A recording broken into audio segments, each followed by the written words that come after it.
السلام علیکم ورحمۃ اللہ وبرکاتہ۔ نماز کا بیان۔ اللہ تبارک و تعالی نے ارشاد فرمایا، حافظوا علی الصلوات والصلاة الوسطی وقوموا للہ قانتین۔ ترجمہ: سب ہی نمازوں کی پابندی رکھو، عموماً اور خصوصاً درمیانی نماز کی، اور اللہ تبارک و تعالی کے سامنے عاجزوں کی طرح کھڑے رہا کرو۔ قانتین، عاجزوں کی طرح۔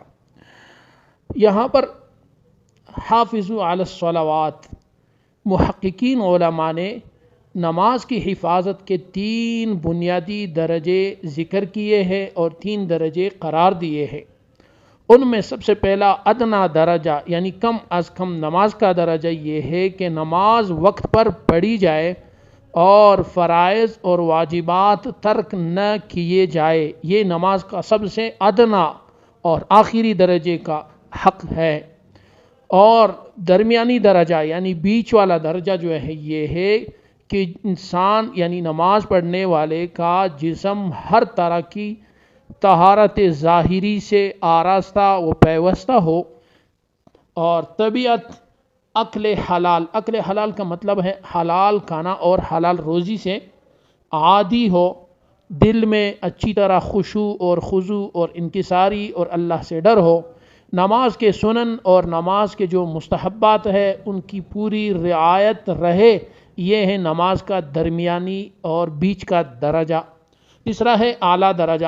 اعلیٰ درجہ یہ ہے کہ نماز حق تعالی شانہ کے سامنے ہو رہی ہے، میں اللہ کے سامنے کھڑا ہو رہا ہوں، یہ فکر، یہ خیال، یہ تصور، اور اسی فکر پر قلب کو، اپنے دل کو مطمئن اور قائم رکھنا اور اسی سوچ اور نیت میں ڈوب کے رہنا، یہ ہے نماز کا اعلیٰ درجہ کہ مجھے اللہ دیکھ رہا ہے جل جلالہ۔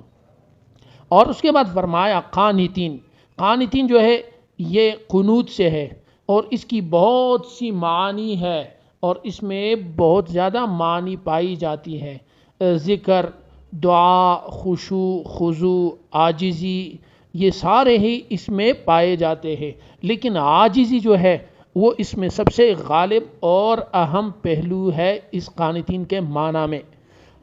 اور جناب نبی کریم صلی اللہ علیہ وسلم نے ارشاد فرمایا، ارأیتم لو ان نہرا بباب احدکم یغتسل فیہ کل یوم خمسا هل یبقى من درنہ شیء؟ قالوا لا یبقى من درنہ شیء قال فذلك مثل صلوات الخمس یمحو اللہ بہن الخطایا۔ رواہ البخاری و مسلم عن ابی ہریرہ رضی اللہ عنہ۔ اور اس حدیث کا مفہوم سماعت فرما لے۔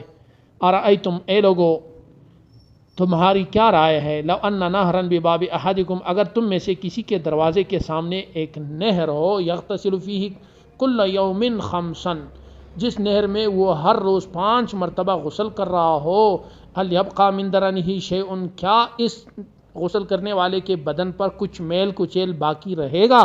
صحابہ کرام رضی اللہ عنہ سے نبی علیہ الصلوۃ والسلام سوال برائے تقریر بیان فرما رہے ہیں۔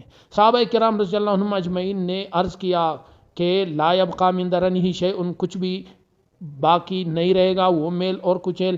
قال، آپ صلی اللہ علیہ وسلم نے فرمایا، فذلک مثل صلوات الخمس، کہ ٹھیک یہی مثال 5 نمازوں کی ہے کہ یمحو اللہ بہن الخطایا، کہ اللہ تبارک و تعالی ان 5 نمازوں کے ذریعے اس نماز پڑھنے والے کے گناہوں کو مٹا دیتا ہے۔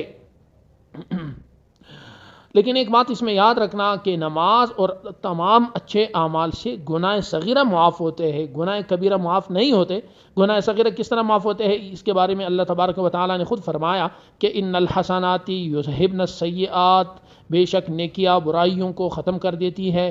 یہاں پر نیکیاں کون سی برائیوں کو ختم کر دیتی ہے؟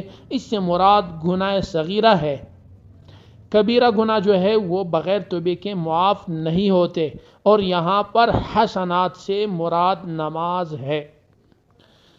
اور نماز جو ہے وہ سب سے بڑی عبادت ہے۔ کیوں بڑی عبادت ہے؟ حالانکہ اس سے زیادہ عبادتیں جو ہے وہ مشقت والی ہے، جیسے جہاد ہے وغیرہ وغیرہ، لیکن یہ اس لیے بڑی عبادت ہے کہ یہ نماز بندے کو اپنے رب سے جوڑتی اور ملاتی ہے۔ اور دوسری بات یہ کہ یہ نماز سب سے بڑی عبادت اس لیے ہے کہ کوئی نبی ایسا نہیں گزرا کہ جس کی شریعت نماز سے خالی ہو۔ حضرت آدم علیہ السلام سے لے کر اس وقت تک، بلکہ آج تک جتنے انبیاء گزرے ہیں، تمام رسولوں کی امت پر نماز فرض تھی۔ ہاں یہ ہے کہ اس نماز کی کیفیات اور ان کے حالات اور طریقوں میں تبدیلی تھی، لیکن نماز سب پر فرض تھی۔ اور اس کے بعد ہمارے نبی احمد مجتبیٰ صلی اللہ علیہ وآلہ وسلم کی امت پر ابتدائے رسالت میں 2 وقت کی نماز فرض تھی، ایک آفتاب اور سورج نکلنے سے پہلے، دوسرا آفتاب ڈوبنے کے بعد۔ ہجرت سے 1.5 برس پہلے جب نبی علیہ السلام کو معراج ہوئی تو ان 5 وقتوں میں نماز فرض کی گئی، جن کا وقت یہ ہے فجر، ظہر، عصر، مغرب، عشاء۔ اور آخر میں یہ ہے کہ نماز جو ہے وہ اللہ تبارک و تعالیٰ کی ان بے شمار نعمتوں کے شکریہ کو کہتے ہیں جو 2 نمازوں کے درمیان نمازی پر اللہ کی طرف سے ہوئی ہے۔ السلام علیکم ورحمۃ اللہ۔